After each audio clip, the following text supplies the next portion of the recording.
On a peur, des fois on a même peur d'avoir peur. À la base, c'est un mécanisme naturel de protection. C'est vrai que s'il n'y avait pas la peur, on mourrait beaucoup plus souvent, si jamais on n'avait pas cet instinct de survie. Mais le problème, c'est que notre mental en rajoute des tonnes. Il crée des scénarios catastrophiques dignes des plus grands films, où des fois on va se dire « et s'il se passait ci, et s'il se passait ça ?» Et ça nous pourrit complètement la vie. En fait, on donne beaucoup trop d'importance à toutes ces peurs qui nous traversent, alors que de base, ce sont juste de simples pensées, rien de plus. Et la peur, c'est lié à la croyance d'être une entité séparée du reste. Parce que forcément, quand on croit ça, on se dit toujours qu'il pourrait nous arriver quelque chose. Et d'un certain point de vue, c'est vrai, ce corps est condamné à mort. Un jour, on va tous mourir. Mais ça fait partie de l'histoire, ça fait partie des expériences qui semblent avoir lieu au sein de cette grande création. Mais toute cette création apparaît dans l'éternel que l'on est. Et c'est ça le cadeau. C'est ça la liberté que l'on peut retrouver et qui n'a pas d'égal. J'ai eu une période comme ça où j'ai voulu affronter mes plus grandes peurs. Et c'est vrai qu'en expérimentant ces plus grandes peurs encore et encore, c'est comme si il y avait une sorte de soulagement. C'est vrai que ça diminue. Mais tant qu'on n'est pas allé régler le problème à la source, alors les peurs finissent toujours par revenir. On ne peut pas vraiment les enlever. Ce qui nourrit la peur, c'est la résistance, c'est de vouloir la changer, l'enlever. Et des fois, je trouve ça drôle parce que moi-même, quand il m'arrive encore de ressentir de la peur ou de la douleur émotionnelle ou quoi que ce soit, je pense à tous ces gens qui me demandent comment faire pour les enlever. Mais en fait, il ne s'agit pas de les enlever, c'est juste que quand tout ça est vu pour ce que c'est, alors ça ne pose plus de réels problèmes. Ça ne fait que passer en fait, c'est juste des ressentis, comme je dis souvent. Donc vraiment, tu peux laisser tout ce qu'il y a à l'intérieur de toi être tel que c'est, notamment les peurs, même tes plus grandes peurs. Il n'y a rien qui puisse perdurer dès lors que tu n'es pas là à les valider, à les nourrir. Et en fait, en voulant fuir ces peurs, c'est comme si tu les prenais pour réalité. Et du coup, ça leur donne une certaine densité. Ça les rend plus vraies qu'elles ne le sont, alors que de base, elles sont fausses. Et depuis ce calme intérieur que tu es, il n'y a ni passé ni futur. Ça veut dire qu'il n'y a pas de réelle place pour l'imagination. Alors oui, on peut voir passer de l'imagination, bien sûr, mais on ne la prend pas pour vérité. Ça veut dire que chaque instant est neuf. Souvent, on croit qu'on va répéter les mêmes scénarios toute notre vie. On croit savoir que quand on vit tel événement, ça va se passer exactement pareil que lorsqu'on l'a vécu dans le passé.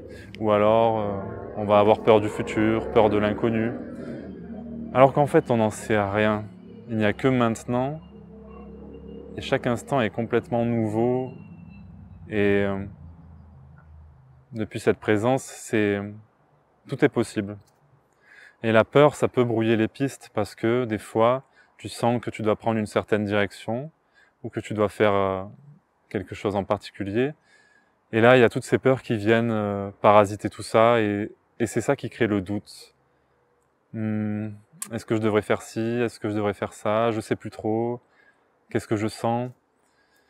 En fait, de base, il y a une guidance naturelle qui est vraiment puissante. Et c'est la simplicité même, c'est juste, quand on reste à notre place, ici et maintenant, sans croire être quelqu'un, on est naturellement guidé spontanément à faire des choses, ou pas. Il n'y a pas plus de questions à se poser que ça, c'est juste le courant naturel de la vie, comme les animaux, comme les oiseaux qui construisent leur nid. Ils font tout ça spontanément, instinctivement. Donc on peut vraiment voir les choses depuis ce regard neutre, depuis cette intériorité, ce vide que l'on est. C'est-à-dire que l'on peut voir toute chose sans étiquette, fondamentalement. On peut voir passer des étiquettes, on peut voir des jugements apparaître en nous.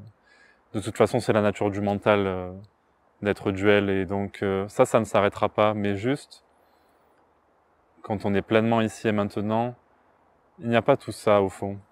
Et du coup, il n'y a pas de réelle peur. En fait, c'est ça, être libre de la peur, c'est pas que ça n'apparaît plus, c'est que ça ne pose plus de problème. C'est que c'est totalement ok.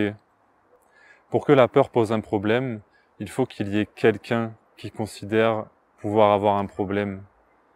Or, ça n'est que ce qui semble se passer comme toujours. Par exemple, moi, quand j'ai démarré cette chaîne YouTube et que j'ai tourné ma première vidéo, je me suis dit, en fait, je pense que je vais arrêter, c'est pas pour moi. Je pense que je vais revendre tout ce matériel parce que c'est vachement compliqué de parler à une boîte noire comme ça, là. Et voilà ce que m'a dit mon mental. Mais vu que comme à chaque instant, il a été vu que c'est juste une entité qui parle toute seule, alors l'élan de partager et de faire des vidéos a perduré et finalement, ça s'est fait. Donc tu peux vraiment laisser ton mental parler dans le vide comme ça, blablabla. Bla bla bla. Tu peux le laisser tourner dans le vide que tu es et juste rester en tant que ce que tu es. Mais n'essaye pas d'avoir ce regard vide de jugement, ne te force pas à le faire. Juste remarque à quel point ton mental catégorise, étiquette, remarque à quel point il s'accroche à tout ce qui te traverse et en fait une vérité. Et sois ok avec ça, laisse-le faire. Et si c'est vraiment ok et que tu vois que c'est juste un mécanisme, des mécanismes, alors c'est comme ça que ça s'effondre. Juste en laissant être tout ça. Et c'est ça, être libre de la peur, c'est pas que ça n'apparaît plus jamais, c'est que même si d'un coup tu avais une énorme peur à l'intérieur de toi, ça ne poserait de problème à personne puisque tu sais que c'est que des ressentis.